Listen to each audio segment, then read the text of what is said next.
Listo, pues muy buenos días, tengan todas y todos ustedes. Es un placer estar esta mañana. Vamos a platicar de uno de los temas que a últimas fechas está tratando como de encontrar un nuevo conjunto de reflexiones derivado pues de algunas sentencias de la sala superior, y sobre todo también de su sala especializada, y que tiene que ver con la participación del clero, o digamos tener esta visión religiosa en la que pueda influirse en los procesos electorales.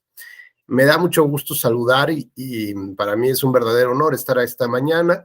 Por lo tanto, le mando mis salutaciones a la doctora Gabriela Rubalcaba, directora de la Escuela Judicial Electoral, y a mi querido amigo el magistrado Felipe de la Mata Pizaña, quien siempre pone mucho cariño y mucho interés en estos cursos de alta especialidad para todos ustedes. Bueno, pues hoy vamos a hablar justo de esta temática. Me da muchísimo gusto también saludar a quienes muy gentilmente ya prendieron sus cámaras, se los agradezco mucho. Mirta López, muy buenos días. José Ángel Yuen, Fermín Cornejo, muy buenos días. Laura Villalobos, Salvador López, y bueno, pues iremos saludando también a quienes poco a poco se van incorporando y van encendiendo sus cámaras. Espero que ya estén listos con una buena taza de café, de chocolate, como Mirta ya nos está presumiendo ahí, una muy bonita taza. Pues bueno, vamos a iniciar. Vamos a tratar de provocar un conjunto de reflexiones sobre esta temática para ver cuál es el status quo, dónde estamos colocados en este momento en lo que corresponde a la libertad religiosa y sobre todo a la, digamos, a esta separación de, de, de pensamiento entre lo civil y lo laico, ¿no?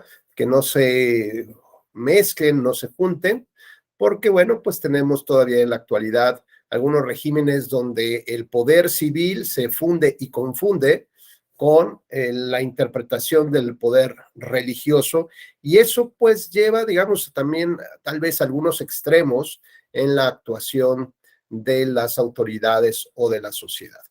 Bueno, pues por principio de cuentas tenemos que hablar sobre este concepto sobre el cual he estado reiterando mucho, que tiene que ver con la legitimidad democrática. La legitimidad democrática no es otra cosa más que darle digamos, esta transferencia de poder a otra persona para que nos pueda representar en discusiones y tomas de decisión, particularmente pues de los intereses de la comunidad. Así que cuando nosotros elegimos a nuestros representantes, estamos creyendo y confiando que esas son las personas adecuadas que podrían tener, digamos, la visión, las características, las virtudes y todo el conjunto de cualificaciones que ustedes quisieran otorgarles a esas personas para que tomen decisiones por parte de nosotros en lo individual y en lo colectivo. Y esta, digamos, transferencia de poder se da a través del poder del sufragio. La transferencia de esta decisión soberana, de esta libertad, de esta cesión que estamos haciéndole al, digamos, a nuestros representantes o cualquier persona, se da justamente a partir del ejercicio del sufragio. Esto es la legitimidad. En consecuencia, la legitimidad es la creencia y la confianza que la ciudadanía le otorga a una persona para que pueda representarlo y tomar decisiones. Legitimidad es la creencia y confianza que le otorgamos a una persona para que nos represente en las discusiones y la toma de decisiones. Luego entonces vamos a ver cómo cualificamos justamente esta legitimación. Y la legitimación puede darse por muchas vías. Una vía, por ejemplo, puede ser, digamos, esta parte de la monarquía, ¿no? Te acordarás, Fermín, pues como en la época medieval, sobre todo, ¿no? En la época de los grandes reyes, los grandes reinados, el poder se transmitía ¿Te acuerdas cómo?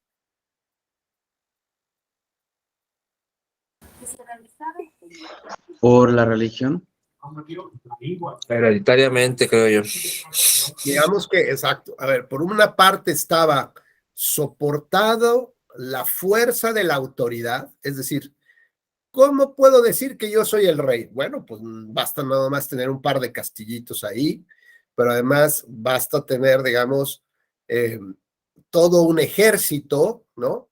Que pudiera estar defendiendo y digamos que las personas que viven cercanas a ese reinado, ese castillo, pues lo que hacen es trabajar en favor de ese señor, en el ánimo de que en algún momento los va a proteger. ¿En qué época los va a proteger? Pues no solamente en las guerras, ¿no? Que además, yo no sé qué pasaba en esa época, las personas se despertaban y en lugar de ponerse a chambear, pues iban a tratar de conquistar territorios que después no podían mantener, ¿no? Entonces era como esta especie de saqueos. Utilizaban lo que las otras personas o comunidades ya tenían sembrado, desarrollado, y se lo acababan, pero no tenían como esta idea de seguir progresando y mejorando las cosas. Había un espíritu expansionista terrible, ¿no? Entonces, realmente, pues yo no los veo a ustedes, o no nos vemos tal vez a Fernando Ríos y los que también Salvador, los que se van incorporando, pues tratando de defender nuestro terruño, ¿verdad? O a lo mejor sí. El asunto es que el poder físico tendría que legitimarse. Y esta legitimación del poder físico, pues bien, se puede dar a través de una especie de escuela militar, ¿no? Donde se empiecen a preparar a los, digamos, al ejército, se le enseñan el manejo de las armas desde muy jóvenes, digamos, la inclusión o la incorporación obligatoria de personas que tienen que incrementar el poder físico. Entonces, a veces, Mirta, las guerras se ganaban no por las habilidades, sino por el volumen. Como carne de cañón, y ahí van todos los chavitos, y pues a ver qué pasaba, ¿no? Ya después llegaban ahí más o menos los veteranos a luchar un poco. Y si no, se contrataban ejércitos, se contrataban personas que pues justamente hacían eso, ir ofreciendo sus servicios. Lo importante de todo esto es que el poder político, ¿no? La forma de gobernar, la toma de decisiones que es vinculante para una comunidad, normalmente tiene que venir soportada de algo más. Y ese algo más normalmente es el poder físico, es la fuerza física. Y en esa fuerza física, cuando la legitimas, ¿no? Cuando el rey o la autoridad inviste a esa autoridad y le dice, tienes facultades hasta para, ¿no? Cortarle la cabeza a alguno, llevar a cabo pesquisas, investigaciones que quieran afectar al reinado, pues tienes todas estas, digamos, como atributos eh, y que normalmente no estaban sujetos a unas reglas escritas, ¿no? Sino más bien a las decisiones de los reyes, de los poderosos y también de los que ejercían justamente el poder de manera física. Pues ahora imaginemos, como nos dice Fermín, imaginemos que esa transferencia de poder que estamos haciendo, porque creemos y confiamos en que Él es nuestro rey, nuestro salvador, pero además tiene el ejército que nos da palazos para tranquilizarnos. Y dice Fermín, y ojo, ¿qué tal si viene respaldado, digamos, por el poder del Papa? No, bueno, pues ¿qué más quisiéramos tener? Teníamos absolutamente todo, de tal naturaleza que ¿por qué no nos dividimos el mundo, Fermín? ¿No? Como Pinky y Cerebro, dividámonos al mundo, porque tenemos ya una bula papal, ¿no? Y la fuerza, digamos, militar en nuestros barcos, en nuestro ejército de tierra, como para poder decir, ¿por qué no nos repartimos el mundo? De aquí para acá es mío y de aquí para allá es todo tuyo. Y la Cheyenne también va contigo, Fermín, ¿no? Bueno, pues imaginemos entonces cómo la sociedad, las pequeñas comunidades, sin conocimiento, sin educación, sin saber leer, escribir, nada, pues estaban prácticamente sometidas a ese tipo, digamos, esa triada de poder, ¿no? Porque bueno, alguien dirá, ¿Y yo por qué le tengo que dar mi oportunidad a que el rey sea el rey y que el rey me mande? Y que el rey decida si mi hija le gusta, pues se la lleva al harén, ¿no? Y tendrá un hijo bastardo, aunque después sobre eso construirán historias como la de Guerra de Tronos, ¿no? Bueno, podría ser. El asunto es que a veces esta creencia y confianza que tenemos no necesariamente se da en la persona, sino en el conjunto de circunstancias que rodean a esa persona. Por ejemplo, esa persona escaló montañas, vivió como 40 días y 40 noches en el desierto y accedió, digamos, a la punta más alta de todo nuestro complejo montañoso, donde los dioses tocan con sus pies la tierra, ¿no? ¿Se acuerdan esta imagen bueno, pues algunas imágenes como la de Da Vinci, ¿no? Donde casi están los dedos, ¿no? Donde se está creando la vida. Bueno, imaginemos ese momento culminante para el ser humano, donde por una situación holística, circunstancial, se tropezó, se perdió o andaba buscando justamente este sentido de la vida, andaba buscando el tercer ojo, el cuervo del tercer ojo, pues llega justamente a donde los dioses tocan la tierra.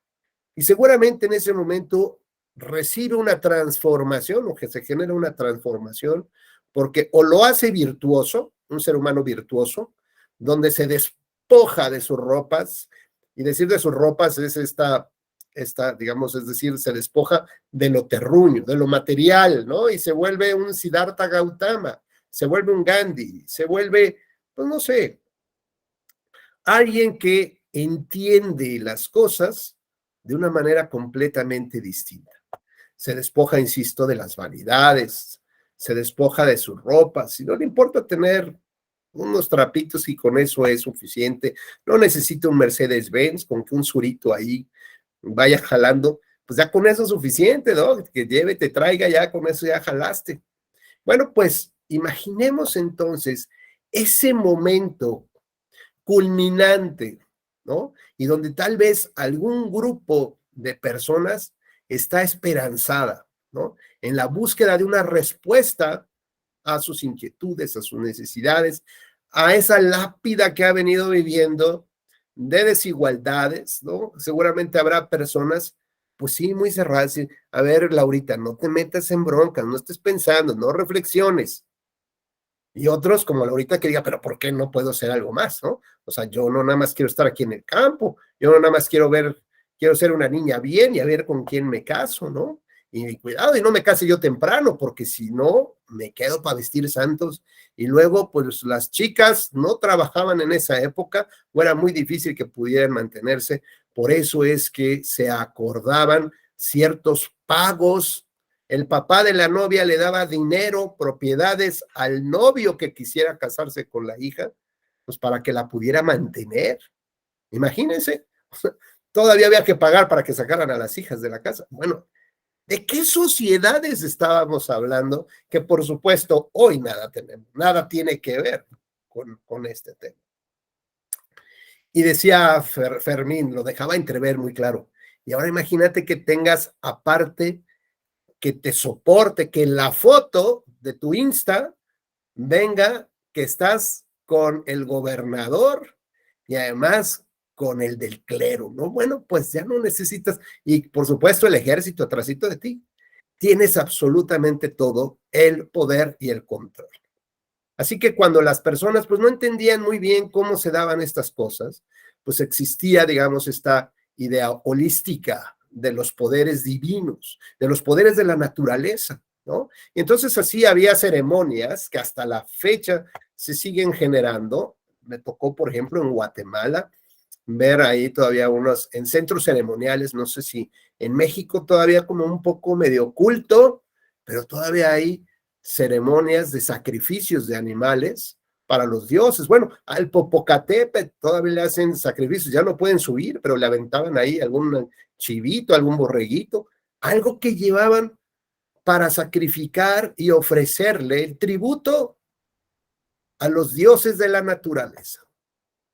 ¿Y qué tal cuando escuchamos o tenemos una noche de esas torrenciales, con truenos aquí de que, ¡ay, soy hijo! ¡Ay, hijo! ¿No? Creo que se cayó cerquita y hasta cuentas, ¿no? ¿Cuánto tiempo entre la luz y el sonido? Ya saben todo este rollo. Y algunas personas se persignan y oran porque dicen, no, esto está muy cañón.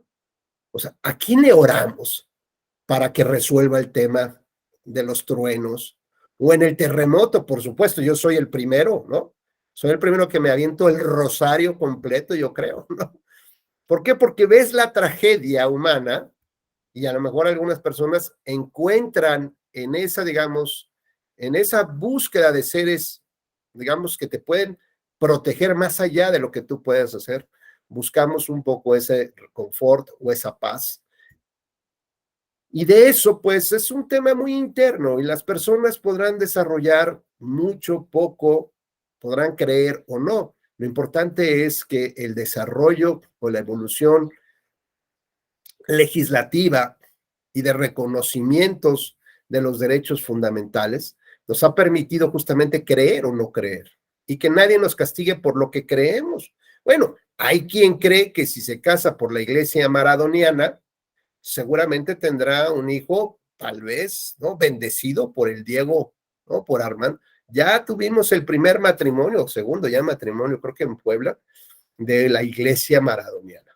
Bueno, pues con todo esto, decíamos que la legitimidad se transforma de manera muy sencilla en la creencia y confianza de que alguien puede ser, puede tomar decisiones por mí, puede discutir los grandes retos de mi comunidad, afrontarlos, porque es una persona virtuosa, porque tiene esta capacidad de mirar más lejos, ¿no? A la lejanía, porque tiene esta visión holística del mundo, porque ha viajado, ¿no? Porque conoce hacia dónde, o ya ha tenido otras vidas, como me dijeron a mí una vez, que yo ya era alma vieja, ¿no? Entonces, bueno, pues a lo mejor ya tuve otros encuentros ahí en unos mundos paralelos y ya me imagino o porque puede ser, imagínate, Pati, que de pronto tengas un par de sueños y que digas, no, aquí es, o sea, me están mandando instrucciones que así debería de funcionar y si no, lo podemos ver con los horóscopos. Y aunque no creamos en los horóscopos, echamos un ojo, pues, como a ver, ¿no? Como, ya me lo dijo el horóscopo, aunque no quiero decírselo a nadie. O por qué no una limpia, Mirta, ¿no? Con unas hierbas y humo, pero porque alguien nos hizo un trabajito, nos amarró no sé qué, o a lo mejor ya de plano hay alguien que le está metiéndole alfileres ahí al tipo vudú. Vean en todo lo que creemos, o vean ustedes en lo que creen o no creen. O por qué no, por qué desperdiciar de pronto una lectura de cartas o de la café árabe, ¿no? También creo que eso es como muy típico en el asunto. Veamos entonces a dónde nos lleva nuestra creencia y confianza.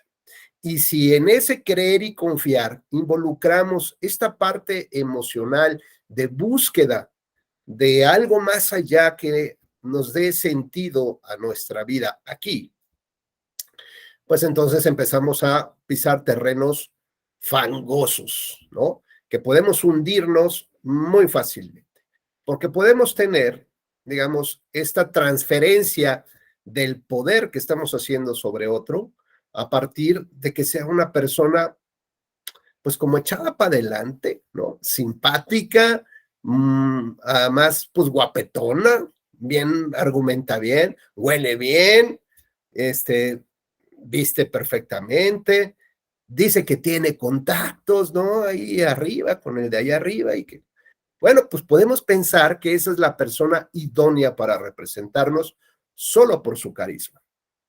O bien porque tal vez esta generación de ustedes que vivió el tema de la pandemia y los últimos terremotos, a lo mejor haya comunes denominadores, ¿no? Y que se identifiquen con algo muy en particular. Y puede ser que esta generación también había vivido la Segunda Guerra Mundial, por ejemplo. Entonces había otros temas de identificación, por ejemplo, entre los comunistas y los capitalistas, a tal grado que empezó una nueva, digamos, una nueva beta para después para el cine, el tema de los espías. ¿no? Qué interesante cómo transmitían la información con los equipos, la vida venturosa, álgida que tenían pues todas estas personas que se involucraban en la búsqueda de información. ¿Por qué? Pues porque era un sentimiento de pertenencia a algo, ¿no? Y que la verdad, aunque, como dice, la compañía no va a reconocer tus trabajos en ningún momento, y por el contrario, si puede hasta los va a desconocer, ¿no? Como en la clásica película de Misión Imposible, si decides aceptar este trabajo, Fermín, pues allá tú. Pero ¿qué es lo que Fermín hace, ¿no? ¿Qué es lo que Fermín trae adentro para poder decir, no importa, porque yo creo en la bandera de las estrellas? O porque me aviento esta idea del águila, ¿no? Devorando a la serpiente, y entonces canto el himno nacional. ¿Qué es lo que traemos, digamos, que nos hace que nos identifique o nos dé un sentido de pertenencia a algo? Pues por eso podemos transmitir el poder, porque es parte del grupo. ¿Qué va a hacer? No sé, pero es parte del grupo. Y él puede entender, ¿no? Lucía, ¿no? Que es como la lideresa aquí, nuestra líder espiritual del tema, pues ella sabe lo que yo necesito. O sea, a mí no me pregunten, ella es la líder, que ella lo resuelva, ¿no? Porque también es muy fácil decir, a mí no me meten en broncas, para eso tengo un líder, que se vaya, que discute, que hable con los profes, que establezca los calendarios, los tipos de exámenes, ¿no? Que pelee por mí. Yo tengo muchas cosas que hacer, soy muy ocupado y no tengo tiempo para dedicarle a organizar ningún evento. Entonces, así que la transferencia del poder se da también por un sentimiento de pertenencia a un grupo, a una ideología, y después, no, ya no eres comunista ni capitalista, eres de izquierda o de derecha o de centro. Y bueno, pues cada quien se iba moviendo en esa parte. El asunto es que cuando las generaciones nuevas se olvidaron de esas tradiciones y de esas discusiones, ¿qué es eso de la izquierda y la derecha? Y hoy los líderes que se dicen de izquierda a derecha no tienen ni la menor ni la más remota idea de lo que significa. Ah, pero tienen ciertas remembranzas de alguien que les dijo de qué se trataba esta historia. Y hoy lo que tenemos son más bien filosofías pragmáticas. Me ajusto a las circunstancias del momento y resulta que yo era un defensor claro de mi partido de centro porque era revolucionario además, ¿no? Porque venía derivado de la construcción del Estado moderno mexicano, pero como no me dieron la candidatura por mi partido, me parece que son los tiempos de abordar la izquierda, abrazarla, ¿no? Porque es el momento, lo estamos viendo, la globalización. Y resulta que la izquierda entre comillas, tampoco le dio la candidatura. Entonces, después de la entrevista que acaba de dar hace una semana, resulta que ahora dice, pero finalmente estoy abierto a cualquier opción política, a cualquier ideología, porque estoy convencido que desde mi propia trinchera seguiré defendiendo la democracia y a mi pueblo y a mi sociedad. ¿Qué representas? Nada. Absolutamente nada. Es un pragmatismo rampante para obtener un puesto, para servir al poder y servirse del poder y ganar elecciones, sin importar si te unes con los pro vida o con los abortistas. Oye, pero ¿cómo está esa fusión? A ver, y al final de cuentas, ¿cómo se va a resolver? Sabemos. Ahorita lo que importa es que vamos a quitar a Pati del poder. Hay que quitar a Pati del poder. Saquemos al PRI de los Pinos, saquemos a Morena del... ¿Y la sociedad? ¿Dónde queda? No lo sé, ya veremos. Ahorita lo importante es que tenemos que defender esta postura porque si no, nos va a pasar de lo peor. Bueno, pues esta legitimidad, decía, entonces se puede transmitir por la herencia, como decía Fermín, por la sangre. Es más, decían que había que tener sangre azul, ¿no? Hasta que ya de plano alguien se cortó y dijo, no, este es de sangre roja. No, pero hay algo más adentro que es azul, ¿no? Y que te permitiría ser hoy, pues, digamos, este mandatario que ejerce el poder. Y si no, es que formaste parte de la revolución. Y si formaste, pues tienes como que esa herencia, ¿no? Estás heredando el nombre, el sentimiento, la participación, la sangre, porque tienes todavía un sentimiento de identidad o de pertenencia, pero el asunto que la legitimidad o bien sea dada por los dioses, ¿no? Porque alguien bajó de la montaña con los pelos así parados, estos quemados, y dijo, aquí están las reglas que nos mandaron. ¿Creen y confían en esas 10 reglas? Llevamos 2000 años creyendo y confiando que esas son las reglas que vienen de ahí arriba. ¿Cuánto más va a durar? No lo sé. Mientras creamos y confiemos. ¿Cuánto tiempo dura una persona en el mandato?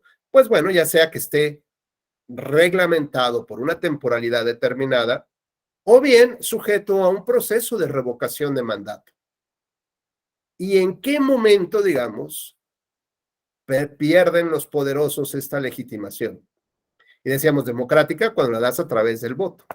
¿En qué momento? Pues cuando no hay resultados. Acuérdense que aquí no se trata de la popularidad de nadie, ¿no? Se trata del no entregar resultados esperados. Y cuando no hay resultados, la gente ya no le otorga la creencia ni la confianza de que esa persona o ese grupo de personas podrá resolver el tema. El problema es que la crisis de la legitimidad democrática en este siglo, en el mundo y particularmente en Latinoamérica y particularmente en México, nos ha llevado pues a una situación compleja, digamos, un momento de reflexión profunda, porque ¿en qué creemos y en qué confiamos, Salvador? Hablando justamente de a quién le vamos a dar nuestra soberanía, nuestra libertad, nuestra decisión de que alguien nos represente. Cuando los últimos estudios que se han realizado en los últimos años, particularmente en México, la percepción de confianza, de ausencia de corrupción en México, pues estábamos reprobados. De 180 países, o no me acuerdo cuántos eran, el World Justice Project, pues hagan de cuenta que estábamos en casi los últimos 5 lugares, porque en el sistema de justicia, desde quién te asalta, por qué te asalta, cómo te asalta, que si te secuestran, que no, que si matan o no, que si puedes tener confianza en el Ministerio Público para ir y levantar una denuncia por violación, que no te van a revictimizar, que no te van a estar fotografiando y sacando videos para después subirlas a las redes sociales, o que te digan, híjole, yo que usted mejor no presento la denuncia, no sea, oiga periodista, yo que usted mejor no hablo de estas cosas, porque ya ven, ¿cómo le fue a Juanito? ¿No? Hasta le extirparon los órganos y los expusieron en público, o sea, y su cabeza quedó colgando todavía de un puente, abusados. O sea, es un tema de autocensura impuesta, ¿no? Sugerida desde los propios gobiernos. En consecuencia, pues, ¿en qué pensaríamos o en qué creeríamos cuando los partidos políticos, candidatos y servidores públicos tienen los peores índices de confianza y los mayores índices de percepción de corrupción? Pati Sánchez, ¿en quién crees tú? Como diría la máxima, ¿quién podrá ayudarnos ahora?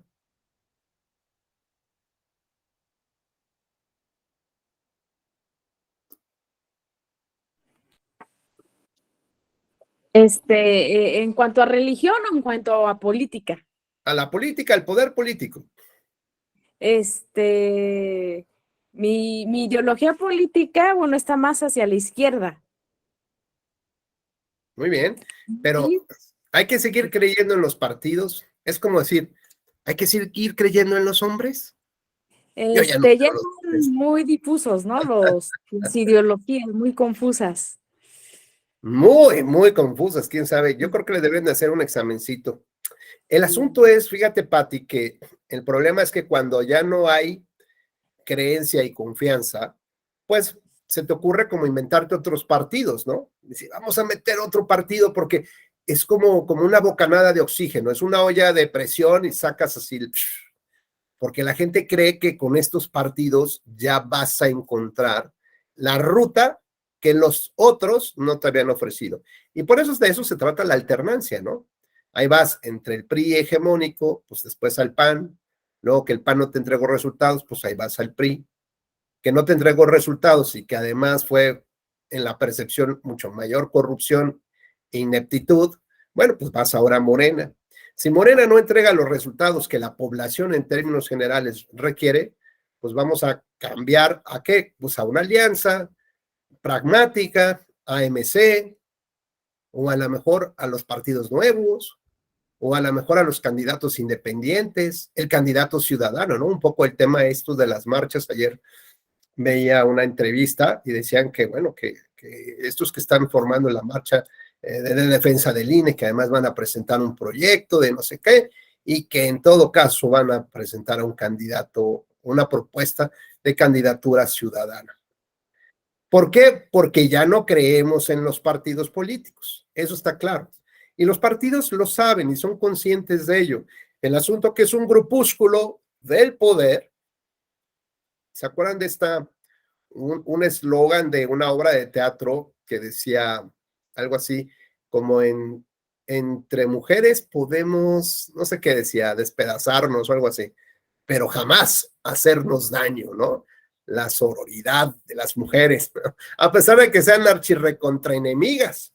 Pues lo mismo, los partidos políticos entre ellos se podrán dar hasta con la escoba, pero no van a dejar que de afuera golpeen el sistema de partidos políticos. De esta manera, entonces, tenemos que pensar que hay posibilidades de que se empiecen a generar movimientos disruptivos, es decir, movimientos antisistema, donde ya no le des el voto a los partidos políticos, sino lo vas a dar tal vez a una candidatura ciudadana. Pero si hay un bloqueo de actuaciones, si hay ineficiencia de ese candidato ciudadano, es decir, si hoy en día nadie nos puede dar resultados, los esperados por toda la población, y que tiene que ver con la aspiración a un estilo de vida que yo deseo tener, y que en eso se resume la democracia, los sueños y aspiraciones que todos tenemos para futuro. Desde el tema, por ejemplo, cuando vean esta película que se llama 300, si ya alguno lo vio, recuerda una batalla en Grecia entre el ejército ateniense, o el grupo, la gente de Atenas, si mal no recuerdo, y digamos un ejército que venía conquistando, ¿no? El ejército de Jerjes. Y al final 300 personas tratan de impedir que acaben con un estilo de vida que habían formado, y ese estilo de vida se llamaba libertad.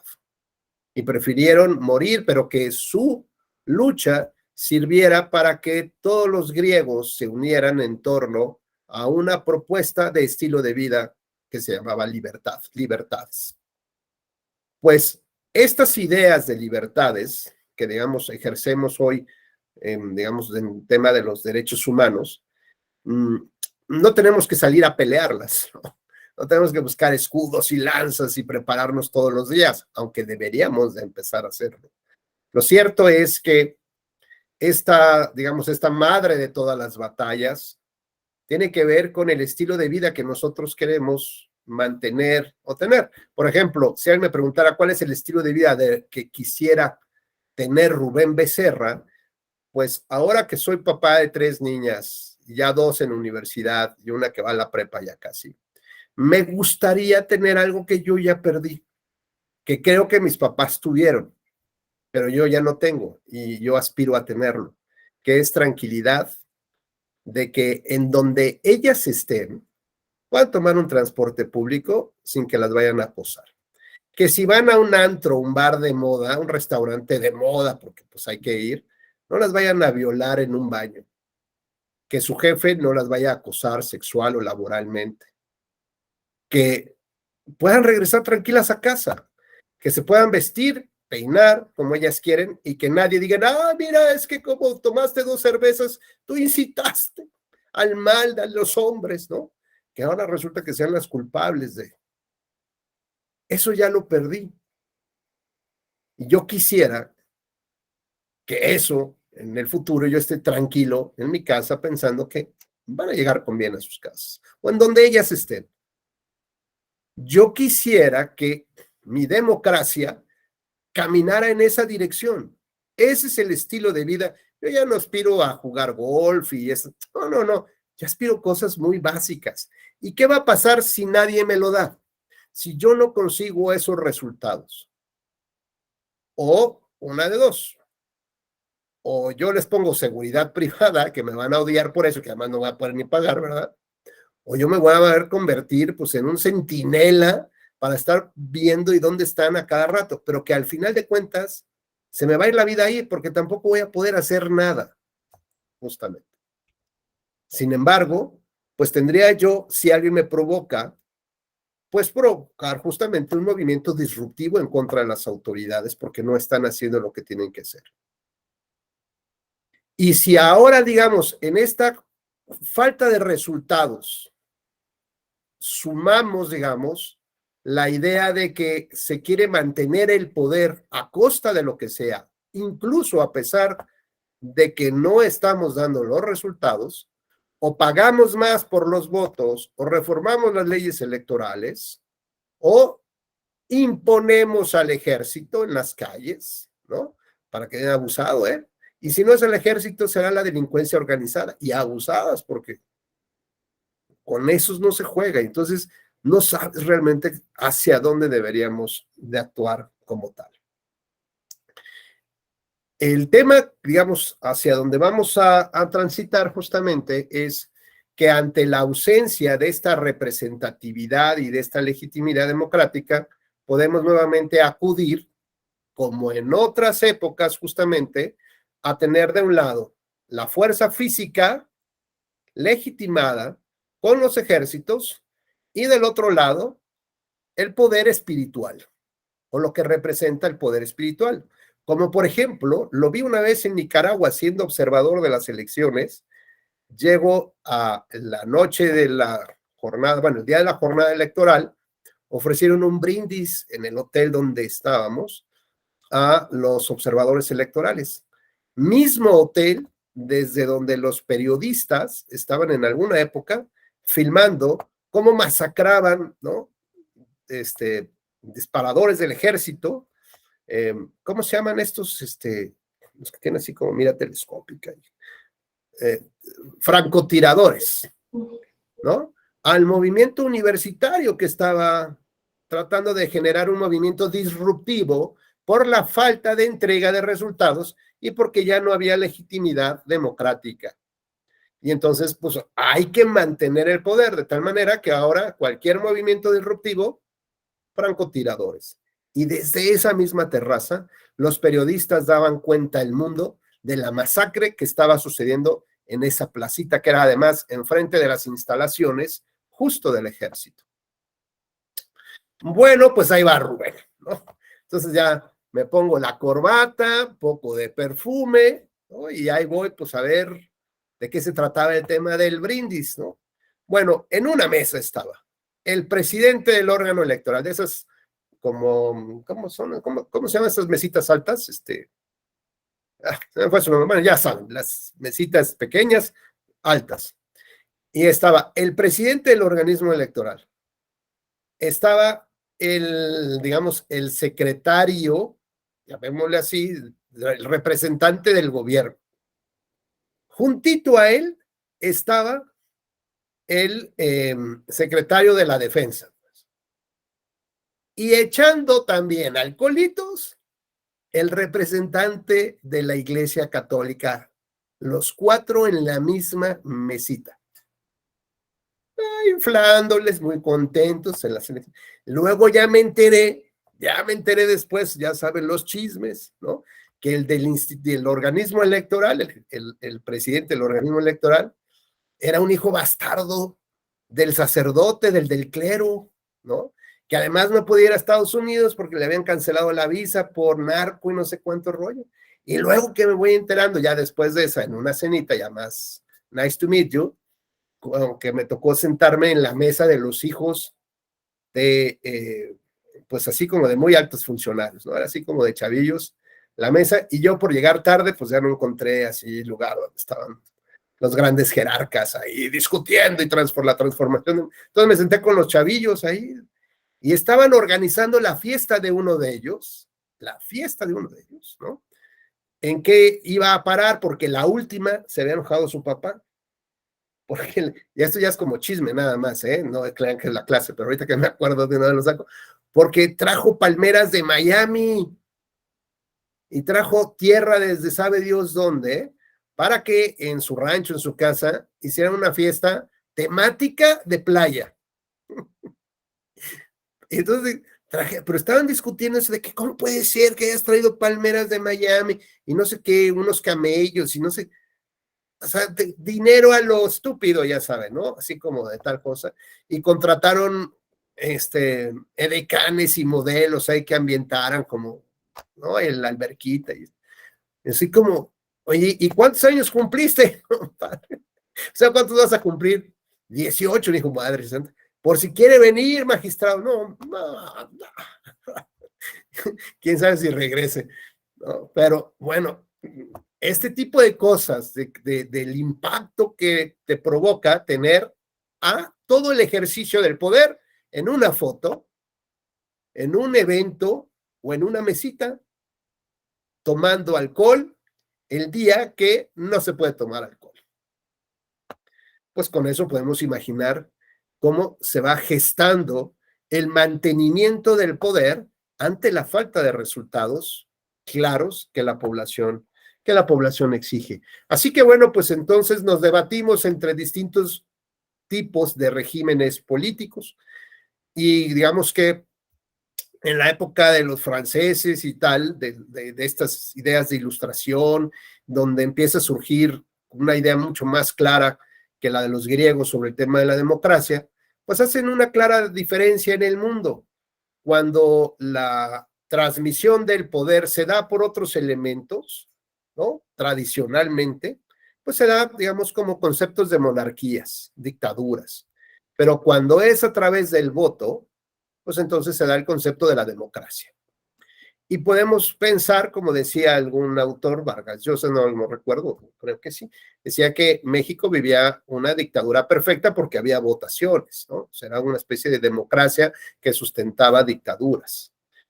Más allá de eso, lo cierto es que el tema de la eficacia del voto, esa frase que decía sufragio efectivo y no reelección, luego hablaremos de la no reelección, pero el sufragio efectivo implicaba creerte de verdad que tu voto, el poder del voto podía transformar tu historia y tu realidad, que el poder del voto podía hacer cambiar incluso de sistema de gobierno por las vías institucionales sin derramar sangre. Antes de que el poder judicial, que el Tribunal Electoral del Poder Judicial de la Federación ingresara, digamos, en esta triada entre el INE, la Corte y el Tribunal para resolver los temas electorales, ¿cómo se resolvían antes? Si no era por componendas en el Congreso a través de los colegios electorales, era sacar la gente a la calle, o bien, cuando se trataba de elecciones municipales, pues mataban al que ganó, así de sencillo, o los otros mataban al oponente, así de sencillo. Había los famosos conflictos, así se denominaba, ¿no? Postelectorales. Este es un conflicto postelectoral y te decían, y cuidado magistrado, porque si resuelve así, va a correr sangre. El pueblo está harto de lo que está pasando, porque esos son de un grupo organizado de delincuentes, y cuando vienen y es que los otros son del otro grupo organizado de delincuentes. El chiste es que, bueno, pues ahí te dejaban la temática. Bueno, pues cuando hablamos ya entonces de la democracia desde el punto de vista de los sueños, intereses que todos tenemos de un tipo de vida, la Corte Interamericana nos recuerda en el artículo 23 de la Convención que hay un concepto más allá de la democracia que califica como democracia representativa. Y ese concepto implica muchas otras cosas, en el cual las elecciones solamente son una pequeña partecita para poder lograr esos sueños que quieres. Pero necesitas en la democracia representativa, para poder decir que estás ahí, que tu gobierno firmó y aceptó respetar, pues requieres tener un órgano autónomo, independiente y profesional en su desempeño. Y requieres una prensa crítica y una sociedad que participa y que de verdad el voto sea eficaz. Eso es lo que requieres para poder decir que estás formando parte de una democracia representativa. Luego entonces, si hablamos, por ejemplo, de la posibilidad de una reelección indefinida en el cargo del presidente de la República, pues la Corte, gracias a estos seres holísticos, Colombia le pregunta en una opinión consultiva, ¿cómo ve si el que lo prohíba afecta derechos humanos de alguien? O si no lo legisla, ¿qué pasa? O si lo podría permitir. Y entonces la Corte Interamericana, yo quiero pensarlo, quiero traducir en otras palabras para tratar de entenderlo, fue como decir, ¿de verdad me preguntas esto? A ver, imaginemos este escenario. En México o en Latinoamérica se acostumbraba mucho a las fiestas de 15 años, ¿no, Lucía? Normalmente, una fiestecita de 15 años. ¿Y qué pasa en esa fiesta? Bueno, pues todos los invitados y los chambelanes actúan en función de la persona central de la fiesta, que es la quinceañera. Y por eso inventaron canciones de ¿qué le pasa a la nena? No sé. ¿Qué quiere la nena? No sé. El chiste es que todos estamos pendientes de lo que quiera la nena. La nena se va a convertir en una dictadora ese día. No me gusta este vestido, tráiganle otro. Que la leche está caliente, llévensela a enfriar, ¿no?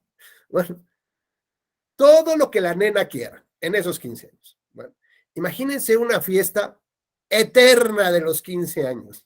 Una fiesta que dure 6 años, 18, 30, 40 años y que además la quinceañera delegue ahora quién va a ser la siguiente quinceañera. Imagínense todas esas personas que están dentro de ese salón. Se van a querer matar a la quinceañera. ¿Y qué tendría que hacer la quinceañera para que no la maten? Pues matar primero a los otros, ¿no? Amarrarlos y tenerlos ahí, ¿no? Como fiesta de Halloween ahí de terror, amarrados para que nadie discuta. Y cuidado y te mueves, ¿no? Como en el concurso este de, ¿cómo se llama esta serie? Del camaleón, bueno, no, ¿cómo se llama este? Que si te movías, te ponían la canción y si te movías, ¿no? No me acuerdo cómo se llamaba esta que pasó en Netflix no hace mucho. Bueno, el cuento termina de la siguiente manera. Más allá de todo lo jurídico, pues, pero lo quiero traducir en palabras muy llanas, muy sencillas, es tratar de entender que la reelección indefinida, aunque la lleves a votación, lo único que va a pasar no es darte un balazo en el pie, sino hacerte harakiri. ¿Esto qué implica? Pues va a implicar que si la persona más poderosa de la fiesta, en un sistema donde todos trabajamos en función de esa persona, que es el presidencialismo, es la figura más importante y todos operamos en función de ella. El presidencialismo o el presidente absorbe de manera natural el poder que otras instituciones han dejado. Y si no les gusta, pues cambiará a las personas. ¿Para qué? Para que pueda acumular más poder. Y todos actuamos en función de, sí, señor presidente. No, señor presidente. ¿Qué quiere el señor presidente? ¿Qué le pasa, señor presidente? ¡Wow, señor presidente, más guapo que nunca! Oiga, qué inteligente, ¿no? Oiga, pero va desnudo. No importa, dile que su ropa está como... No, hombre, mi señor presidente. Bueno, imaginemos entonces que la fiesta, que ordinariamente duraba 4, 5, 6 años, ahora puede durar 30 años. Cuando el ejercicio del poder ya abarca las otras instituciones, o que los franceses ya veían complicado, porque decían el poder es líquido y el poder no tiene nombre ni apellido, Y el poder es como el agua y se va a filtrar donde haya grietas. Cuando ese poder absorba al ejecutivo y al legislativo y al judicial, y ya no tenga más espacio hacia dónde podría moverse, se va a mover hacia la torre de los derechos humanos de las personas. Y entonces va a empezar a determinar, por ejemplo, cuántos hijos pueden tener los mexicanos, como pasó en China. Oye, ya no puedes tener hijas. Y si tú demuestras o te demuestra el Estado que vas a tener, que estás embarazada de una nena, tienes que abortarla, ¿eh? ¿Cómo por qué? Y solamente puedes tener un hijo. Es que ya somos muchos. Y entonces el plan del Estado, las acciones del Estado tienen que ir también tratando de contribuir a la mejora de toda la comunidad. Oye, pero es que resulta que estoy enfermo y No, si llegas a los 50 años y enfermo, ya no te voy a cubrir el seguro. Y voy a aumentar la edad de tu jubilación para que llegues hasta los 75 o los 80 años. ¿Por qué? Porque yo no tengo recursos. Ya me los gasté en otras cosas, en el mantenimiento del poder. Y empieza a afectar justamente los derechos fundamentales de las personas. Pero ¿qué tal que para poder mantener ese poder tenemos el poder legitimado del ejército aquí que nos ayuda a intervenir en la vida de las personas? Y como dice Fermín, ¿y qué tal que además venga aquí el poder espiritual? Y entonces resulta que si tienes un corte de cabello tal, puedes terminar en la cárcel. O si tienes un velo mal puesto, terminas en la cárcel y muerta, como en Irán. O si tienes una preferencia sexual que no sea la correcta, pues resulta que terminarás en la cárcel como en Rusia. O que si te tomas un poco de alcohol, pues es un pecado. Me acuerdo que dos chavas que son pareja iban a cubrir un tema del mundial, el último mundial. Y dijeron, no, yo no voy. ¿Y por qué no vas? Oye, es un momento, imagínate un reconocimiento a tu trabajo, ¿no? En este mundo tan complejo de los deportes, pues no voy. ¿Y por qué no voy? Porque pensaban que las podían meter a la cárcel o hasta matar, ¿quién sabe por qué? Pues porque son pareja. Y en ese lugar en específico o en otros lugares ahí, no permiten esta libertad de elección como pasaba con los griegos.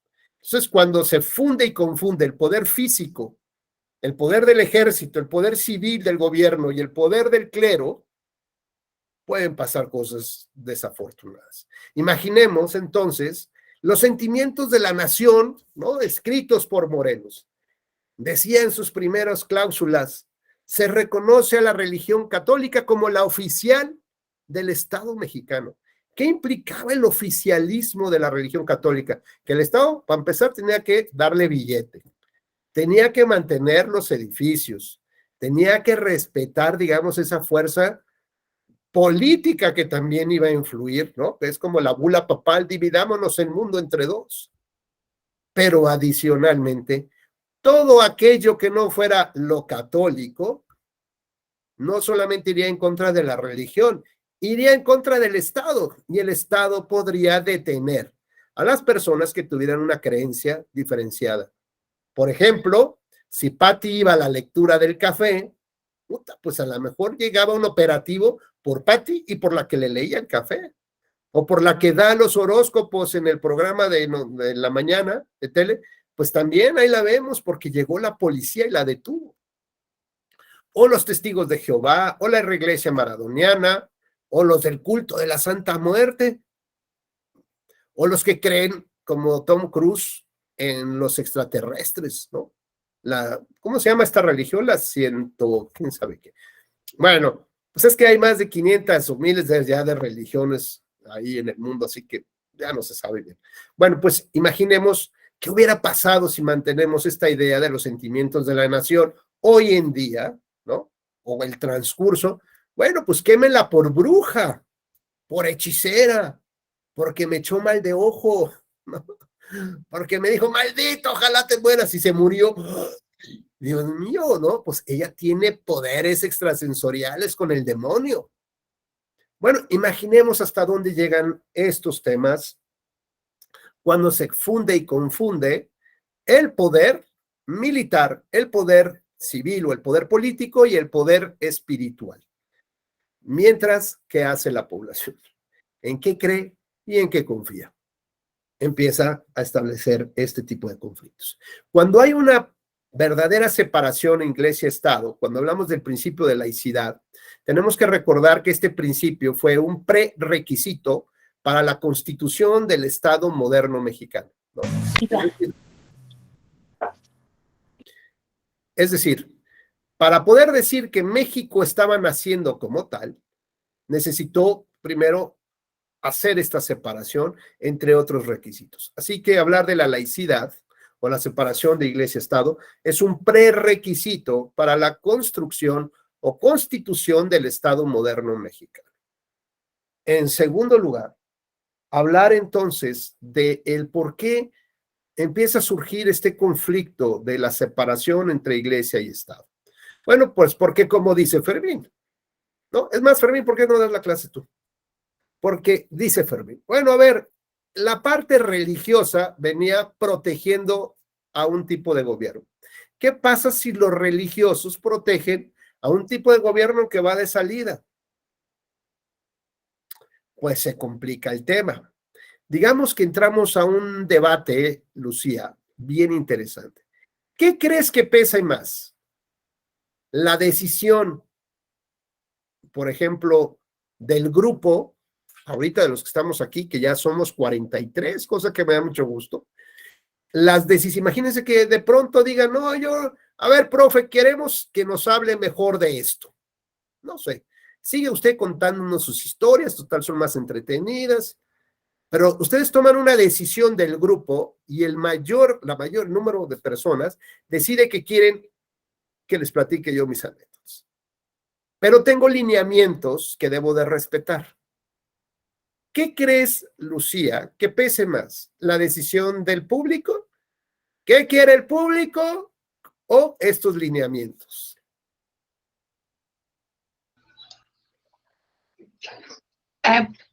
Pues desde el punto de vista político, ahorita que está tocando el tema de la construcción del Estado moderno mexicano, pues tendrían que ser la normatividad.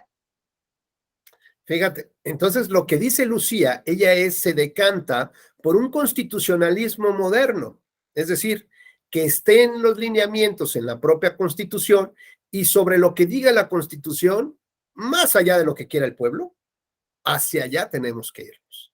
Pero ahí, fíjate, Lucía, hay otro grupo de personas que no piensan como tú, que piensan que la decisión está en el pueblo y que el pueblo es el de este momento. Laura, te escuchamos. A ver qué dice. Gracias. Pues yo creo respecto a esa pregunta que sí está como súper variada la respuesta o el qué hacer, y creo que dependería justamente de la cabeza, en este caso, pues de usted, decidir qué hacer, porque por un lado efectivamente existe ya como el marco constitucional o las reglas del juego bien puestas, y en un ejercicio de legalidad, pues tendríamos que ajustarnos no solamente usted, sino también nosotros a justamente esas reglas. Pero por otro lado,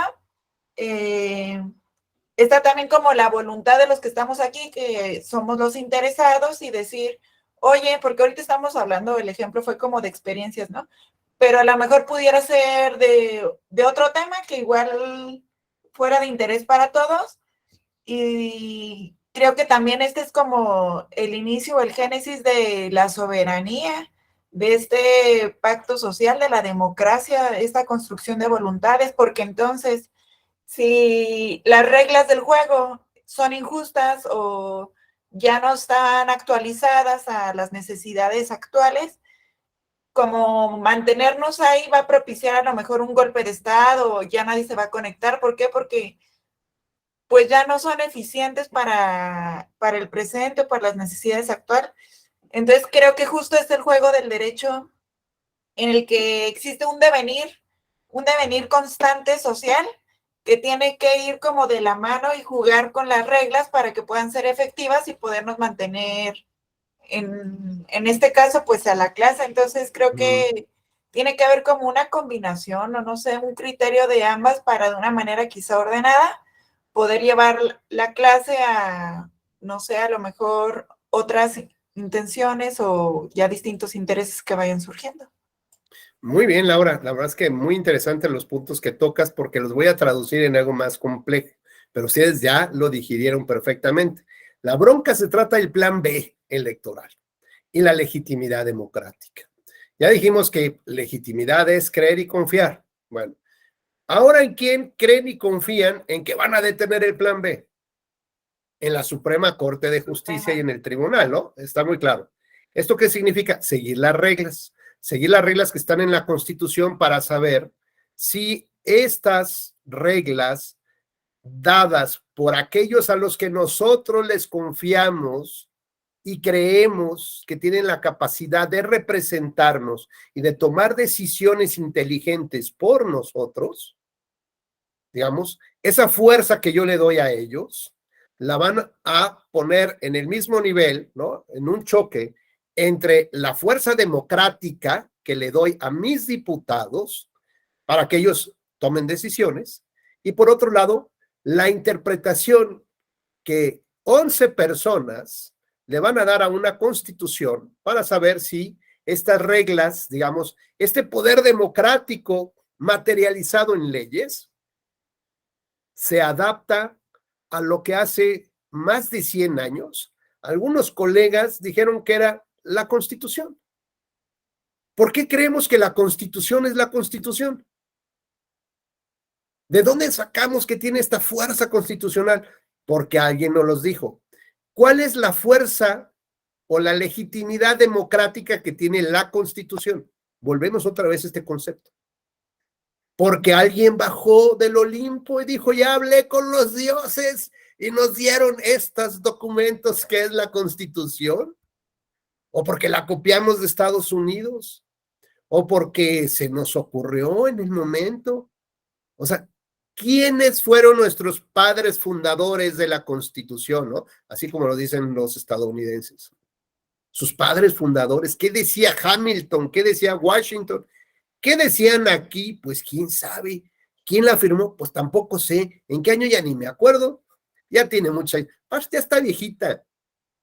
Además eran puros rancheros. ¿Qué iban a saber? No eran intelectuales, no eran virtuosos. Era un grupo armado que llegó, se instaló y quitó al otro del poder y dijeron, ¿y ahora qué hacemos?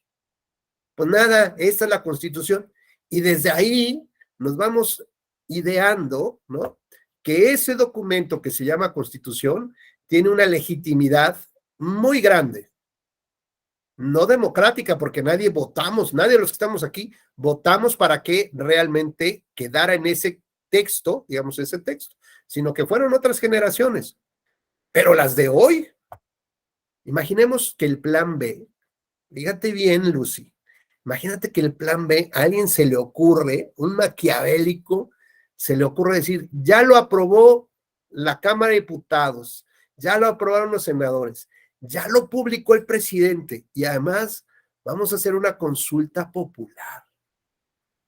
Que la gente salga a la urna y que diga si quiere esa ley y si no la quiere, la quitamos. Fíjense cómo va a tener entonces un doble peso el argumento de la legitimidad democrática. El primero es, ¿por qué la Corte piensa que lo que salga en el plan B es constitucional? Porque tiene el argumento de la legitimidad democrática de los diputados. Entonces hay una presunción de que lo que están haciendo está bien, porque nosotros le dimos ese poder. Estamos claros. ¿Cómo establece el sistema la posibilidad de que eso que creemos que está bien, que es constitucional, no está bien?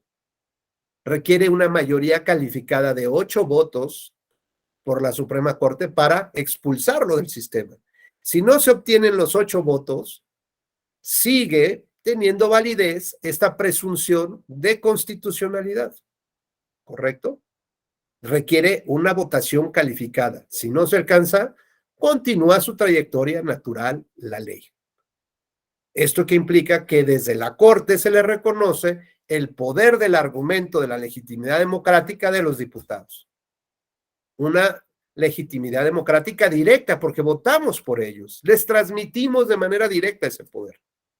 Ahora, imaginemos, Lucy, que lo somete a votación del pueblo y salen otra vez 30 millones de votantes o 40 y dicen, sí, queremos que desaparezca el INE, que se modifique o que se tenga que hacer lo que se tenga que hacer.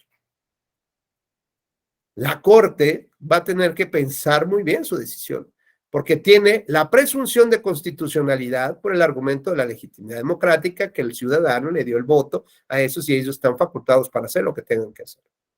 Segundo, tiene un doble refuerzo porque lo sometieron a una democracia deliberativa del pueblo. El pueblo es el que está decidiendo qué es lo que quiere. Y la Corte tiene que hacerle caso a los lineamientos que están en la Constitución o a lo que este grupo, que se llama pueblo, quiere en realidad. Es cuando pones, digamos, en una balanza el peso que tiene una Constitución y el peso que tiene la fuerza de la democracia. Con lo cual, como decía Laura, y lo dijo con toda claridad, ¿qué tal si el pueblo está harto de ese estilo de gobierno, está harto de esas cosas que están pasando en su Constitución? Pues necesitan moverse y necesitan las autoridades ser inteligentes para entender ese movimiento ciudadano, que no es parte, no estoy haciendo publicidad por ningún partido, ¿no? La fuerza de los ciudadanos en función de adaptarlo a los lineamientos que quiere, ¿no? Cómo permitir que funcionen las cosas. A lo mejor nuestra Constitución hablaba del pro vida, ¿no? A lo mejor no lo dice, pero vamos a suponer que lo dijera. Bueno, ahora, ¿cómo logro que esta fuerza de los ciudadanos que hablan del tema de los derechos para abortar lo haga compatible con ello? ¿Voy a olvidarme de lo que dicen los ciudadanos? Evidentemente no. Pero por eso llegamos a puntos de reflexión muy intensa de cuál es el peso que tienen las decisiones de diputados, las decisiones de la población frente a las decisiones de la Corte, que ojo, nadie votó por ellos. Su legitimidad democrática es indirecta porque el pueblo no votó por ellos, sino que a través de los diputados o senadores, en este caso, se aprobaron los nombramientos de los ministros. Y entramos entonces en otro concepto para poder ver cuál es la intensidad que tiene, la fuerza que tiene las decisiones de la Suprema Corte o de las altas cortes en el mundo. Adelante, Lucy. ¿Quieren alzó la mano? Sí, ya. Adelante, Lucy. Bueno, en el orden de ideas del Estado de Derecho, en nuestra Constitución se establece que no puede ser objeto de consulta popular la restricción de los derechos humanos ni la materia electoral. Entonces creo que ese escenario no es viable. Gracias. Me queda claro que, por ejemplo, ahorita no podría ser viable, pero quiero que pongamos, por ejemplo, digamos, los acentos, ejemplos de lo que sí puede llegar a pasar, ¿no? Y entonces, cuando hablamos justamente de la fuerza que tiene las decisiones del gobierno, tenemos que tomar en cuenta justamente el concepto o la idea de la legitimidad democrática. Ahora bien, puede ser, Lucy, no quiero decirlo, pero a lo mejor el día de mañana se reforma la Constitución, ¿no? Y entramos ya en temas más complejos sobre este asunto. Bueno, ahora lo que nos toca abordar es justo que uno de los principales conflictos que provocó la separación de la Iglesia y el Estado fue el dominio de la información de datos personales. ¿Y eso qué tiene que ver? Bueno, pues es algo muy sencillo. que antes, digamos, no había una organización del gobierno, una institución del gobierno que pudiera tener el registro del nacimiento de las personas, de su muerte, de su matrimonio, de cuántos hijos tienes, de lo que te dedicas, etcétera. ¿Por qué? Porque apenas estaba construyendo el Estado moderno. Acababa de salir de una revolución, de una guerra civil, donde pues a lo mejor pues podías sentarte un ratito en la presidencia cuando ya te estaban cayendo la semana siguiente, pues un movimiento armado que te quería destituir, y así la silla presidencial pues empezó a circular por Veracruz, por Puebla, por Tlalpan, ¿no? Todos huyendo porque pues todavía era un México muy convulso. Pero había otra institución que tenía miles de años, bueno, ya tenía muchos años, organizando la información de las personas, que es el clero. A través de las actas bautismales, se sabía quién había nacido, quién había fallecido, quién era hijo de quién, con las ceremonias religiosas de matrimonios y de funciones, pues el clero tenía perfecta claridad de, digamos, como de el padrón de las personas, por llamarle de esta manera. Así que, bueno, pues información da poder. Tanta información que había, digamos, llegó la época de donde el clero se quedó con los bienes y territorios de manos muertas, creo que así se le conoció. Es decir, que ya no tenían herederos, pues decían, venga, echa para acá. Entonces así se hizo de grandes propiedades el clero. Pues esto evidentemente no le gusta al gobierno, y el gobierno lo que quiere es establecer su propio sistema. Así que le arrebata la información, y en este arrebato pues el clero no va a tener que soltarlo, ¿están de acuerdo, no? Bueno, pues esto se empieza a surgir uno de los principales problemas de la separación de iglesia y Estado, con las leyes de reforma, con la persecución a todo lo que oliera a lo religioso, con la expulsión de órdenes como mis queridos jesuitas. Fueron expulsados de México, algunos quedaron por ahí como el Colegio Patria aquí en la Ciudad de México, quedaron todavía ahí medios escondidos, porque, bueno, pues todo lo que oliera a educación eclesiástica tenía que ser expulsado del sistema de gobierno, ¿no? Hasta la vista. Y bueno, lo cierto es que este conflicto pues nos llega también hasta la época de los cristeros, por ejemplo. Y de ahí lo que tendríamos entonces que entender es que de esta tradición y esta concepción de que mezclar lo religioso con el poder, con el poder político y el poder militar, pues lleva justamente a digamos, normalmente a la limitación exacerbada de los derechos fundamentales, de los derechos humanos. Porque como dijimos, bueno, pues ya absorbió tanto poder que ahora tiene que moverse hacia otro lado. Y ese otro lado es la torre de los derechos humanos. De esta manera, vean ustedes que la libertad religiosa también dentro de esta torre de derechos humanos debe de respetarse en el contexto.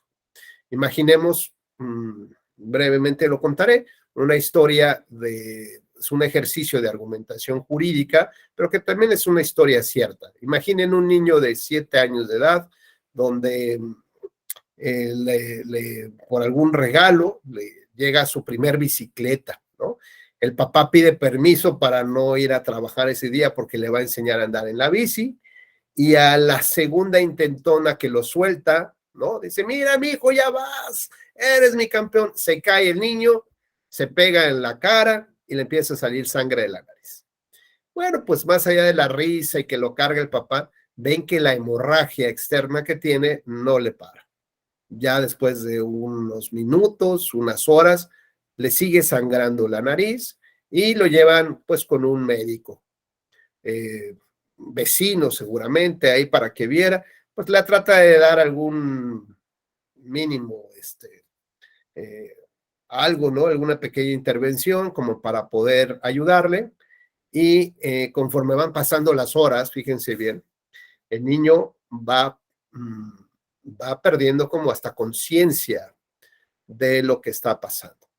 A tal grado que después de acudir a 3 hospitales, Lo llevan ya a uno más y le dicen que el niño necesita una transfusión sanguínea, que no saben qué tiene, pero necesita una transfusión sanguínea. Y que además de tener una hemorragia externa, tiene una hemorragia interna. No saben qué le pasó, qué enfermedad tiene, y lo cierto es que el niño pues puede morir esa misma noche.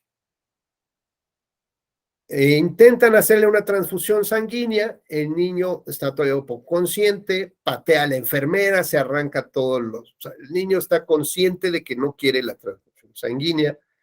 La mamá le dice al papá, pues habla tú con él, a ver qué opina, ¿no? Convéncelo, porque los médicos ya no se hacen cargo justamente de que pudieran ya incluso inyectarle un sedante, nada, ¿no?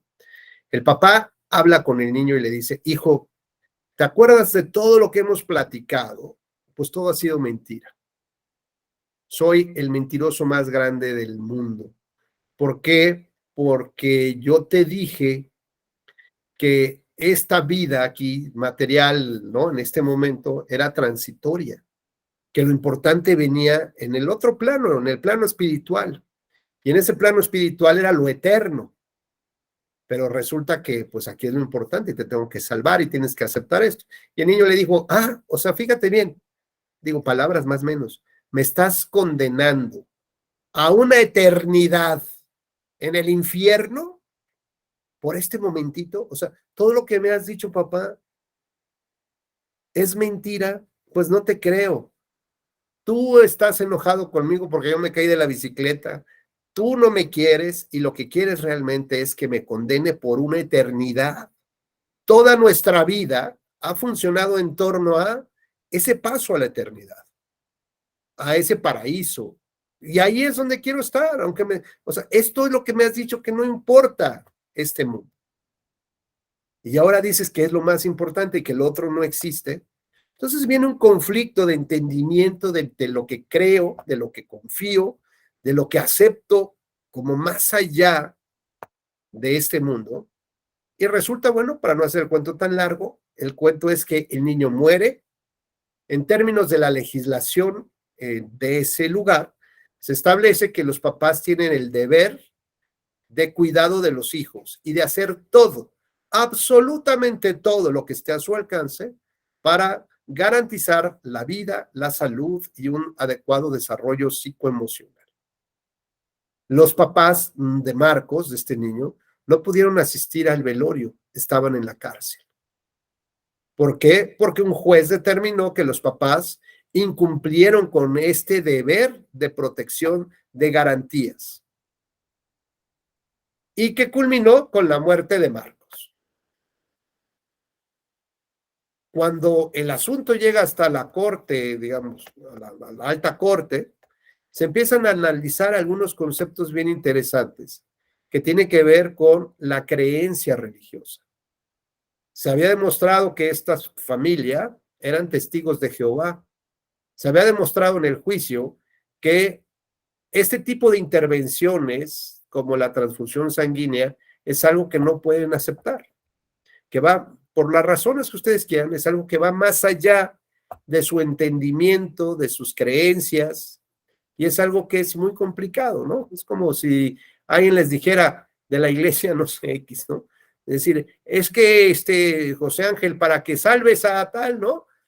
Tienes que extirparle el corazón a otro y decir, no lo voy a hacer, no puedo hacer esto.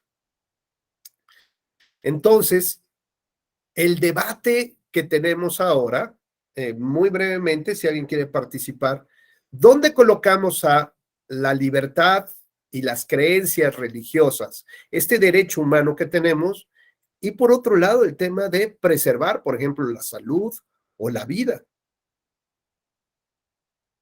No sé si alguien quiera participar. ¿Qué pesa más? ¿Qué hubieran hecho? Pati, ¿tú qué hubieras resuelto? ¿Los papás se van a la cárcel o los liberas? Laura, adelante. Gracias. Pues yo creo que para ese caso en concreto, quizá la complejidad o el detalle particular radica en que justo era un niño. Ujú. un niño que pues está a la tutela de sus ascendientes, ¿no? Porque si hubiera sido un adulto, pues no hubiera habido ningún problema, o sea, se respeta la libertad de culto. Creo que así está la disposición en materia de derechos humanos con las obligaciones de los médicos, que cuando alguien acepte pues la transfusión, tiene derecho a una segunda opinión, se le explican los riesgos y se respeta.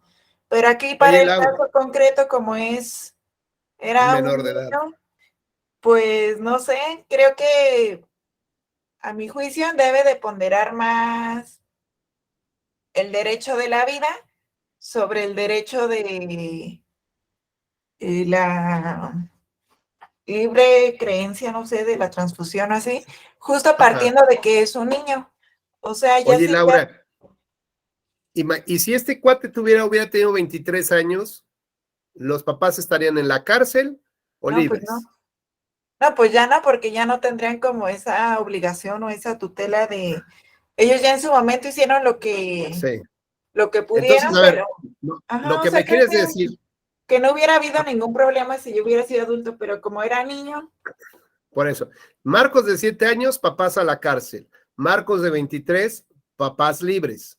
Marcos de 23, pero fíjate que está en shock, ¿no? Está en una especie de, de, no sé, pues como letargo, ¿no? De que se quedó adormilado, que no entiende lo que está pasando, porque ha perdido tanta sangre que los médicos dicen que lo primero que tendrían que hacer es estabilizarle sus signos vitales. Los papás a la cárcel o libres. no, más bien en el ejemplo este y en cualquier ejemplo, o sea, sea niño, sea adulto, yo no digo que los papás tienen que ir a la cárcel, porque más bien aquí creo que hay otra responsabilidad de los médicos, o sea, creo que los papás pueden decir sí, que se aplique la transfusión, aun cuando el niño no quiera. ¿Por qué? Porque creo que esa obligación recae justo en los padres y los médicos tendrían que atender al consentimiento de los padres, que son quienes tienen la tutela, la patria potestad sobre el niño, más que hacer caso o respetar la decisión del niño. Entonces, en el ejemplo, yo creo que yo sí sopeso más el derecho a la vida, pero eso no significa que considere que la acción del niño tuvo que haber sido como preponderada sobre la decisión de los padres. Entonces, ahí más bien creo que fue responsabilidad médica o de quien haya decidido en este marco de ponderación de derechos, respetar más la libertad de un niño que la decisión de los ascendientes. Bueno, vamos a ver si terminando esto mantienes la postura. Franklin, adelante. Muy buenos días. Gracias, buenos días.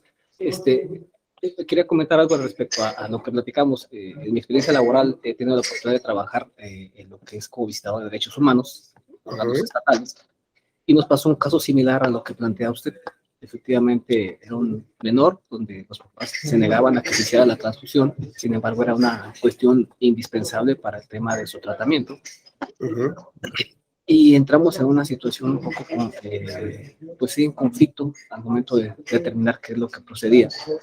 Y aquí nos vimos por la cuestión de la ponderación. Como comentaba la compañera Villalobos, efectivamente ponderamos el derecho a la vida, el derecho a la creencia, y se le apostó a esa parte de elegir mejor y que se hiciera la transfusión atendiendo a los resultados que finalmente se arrojó una vez que se hizo la misma, que sí fue la decisión correcta, puesto que no existía otra forma o otro mecanismo para tratar de salvar en ese momento la situación de salud del menor. Okay. Entonces, aquí sí se me hace una parte muy, muy interesante y la verdad me atrevo a decir, sí es complicado, es muy complicado porque estar sentados en una mesa analizando la separación de iglesia y del poder, estar analizando la situación de la ley y de lo que es bueno o es malo, es muy complicado y más también cuando como profesionistas, digamos médicos, los médicos tienen su ideología de salvar para ellos es muy importante, y en el caso de la religión de apostarle al hecho de decir, porque mi creencia dice que no debe ser así, no me interesa lo que vaya a generar más adelante alrededor de terceras personas que están, pues en este caso, teniendo injerencia en la situación, en este caso los doctores. Entonces nosotros apostamos también esa parte de la ponderación y fue efectivamente la situación de la transfusión. Pues se generó ahí una cuestión de conciliación con los padres y y el asunto pues trató de, pues tomar un rumbo más tranquilo, pero sí es una cuestión muy complicada y yo también me iría por la ponderación de derecho a la vida. Gracias, Franklin. Fíjense lo que les voy a platicar, porque una cosa es lo que podemos creer en nuestras decisiones subjetivas, a qué le damos más valor, y otra cosa es lo que tenemos que hacer en el papel, en la sentencia, ¿no? Como dice Franklin, ¿cómo resuelvo jurídicamente el caso? Y ahí les van mis opiniones. La primera es, 1, ¿quién me dice qué vale más? ¿La vida, la libertad religiosa, la libertad periodística, la libertad de expresión? ¿Dónde está en nuestra Constitución, ¿no? Digamos, la relación sobre las cuales tengo que valorar más una cosa sobre otra? Hoy yo me desperté, les puedo decir así, y tenía ya listo una tacita de café. Dije, ay, qué detalle, qué bonito, algo van a quererme, al rato van a pedir algo más. ¿Qué hice yo para merecerme esta taza? O bueno, que no, seguramente muchas cosas, pero bueno. ¿Qué hice yo? ¿Qué actué para tenerla? Nada, simplemente desperté y ahí estaba, con un cuernito así chiquito. Bueno, ¿qué hicimos cuando despertamos? Nos dimos cuenta que teníamos una Constitución y la Convención Americana y no hemos hecho nada más que despertarnos para gozar de estos derechos. Entonces, Franklin, cuando hablamos de la guerra de los cristeros, cuando hablamos, por ejemplo, de una chava que fue arrestada, que fue condenada públicamente y que la mataron por tener un velo mal puesto, tenemos que pensar entonces cuál es el papel de ese derecho humano, de la creencia y de la libertad religiosa, no en este momento para nosotros, en nuestra generación. A lo mejor ni nos importa eso. A mí eso de lo religioso me viene valiendo 2 puras de una con sal. Pero en el desarrollo generacional mexicano, que les digan que la Virgen de Guadalupe no existe, a ver cómo te encuentras. Hay un par de mexicanos que le digas que su Virgencita de Guadalupe, ¿no? Pues obvio que no, porque forma parte de la idiosincrasia y la cosmovisión mexicana. Y vete al otro lado del mundo y diles que nada tiene que ver beber una bebida alcohólica con su religión, o tener un novio, una novia del mismo sexo, que nada tiene que ver con Mahoma, y vas a ver cómo te va, ¿no? A lo que voy es que nuestra Constitución, cuando nosotros somos los aplicadores y controladores de la Constitución, no podemos darle mayor prevalencia, digamos, a un derecho humano sobre otro, porque no hay una categorización que nos diga esto tiene más peso específico que el otro. De entrada, el derecho a la vida pesa lo mismo que la libertad religiosa, de entrada. Por eso decía, es una torre de derechos. Lo he asimilado varias veces, no sé si me han escuchado, con el Jenga de los derechos humanos. Todas las fichas tienen un peso específico. Hay 3 que no se mueven, que esos hablaremos en otra época, en otro momento. Pero cada ficha tiene que tener su propio juego y subir al siguiente nivel. Y lo interesante del juego es que todas funcionen en el mismo momento. De alguna u otra manera sirven de soporte y de apoyo para toda la torre de los derechos. Y tienes que crear el siguiente nivel, ser creativo, maximizar, ser progresivo, como dice el artículo 1 de la Constitución. Luego, entonces, si no hay una categorización de pesos específicos de los derechos humanos, entonces tendrás que ponerlos en la misma equivalencia. Oye, que la Convención Americana dice que pesa más el derecho a la vida. Entonces vamos a pensar si en esa función el derecho a la vida puede tener interactividad con otro tipo de derechos, por ejemplo. Pero fíjate que en el tema del derecho a la vida, la Corte Interamericana no puede resolver los temas mexicanos porque México presentó una excepción, así como dijo Lucy.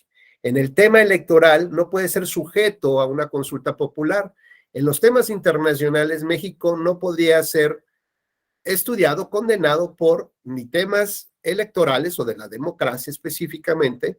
2, por el tema de los militares, y 3, por el tema de cuándo surge la vida.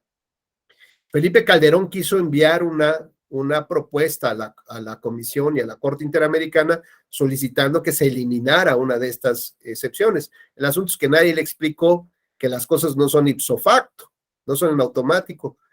Una vez que se presenta la solicitud de retiro de la excepción, todo lo tienen que estudiar allá, lo tienen que ver si lo aceptan, y además tendría que pasar el sexenio de Calderón y el siguiente sexenio para saber si esta democracia deliberativa, lo que la gente quería, realmente se puede mantener y no lo que un presidente decide que la gente debería de aceptar como tal.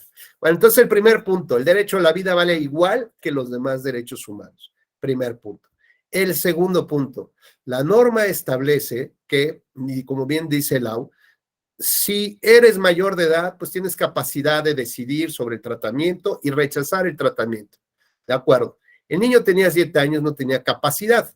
Bien, los papás se tienen que hacer cargo. Si los papás por alguna u otra razón, en términos de lo que está acreditado en el expediente, se demuestra que no hicieron todo aquello que estuviera a su alcance, entonces incumplen con una obligación que llevó a la muerte a su hijo y por lo tanto están en la cárcel, porque no hicieron todo aquello.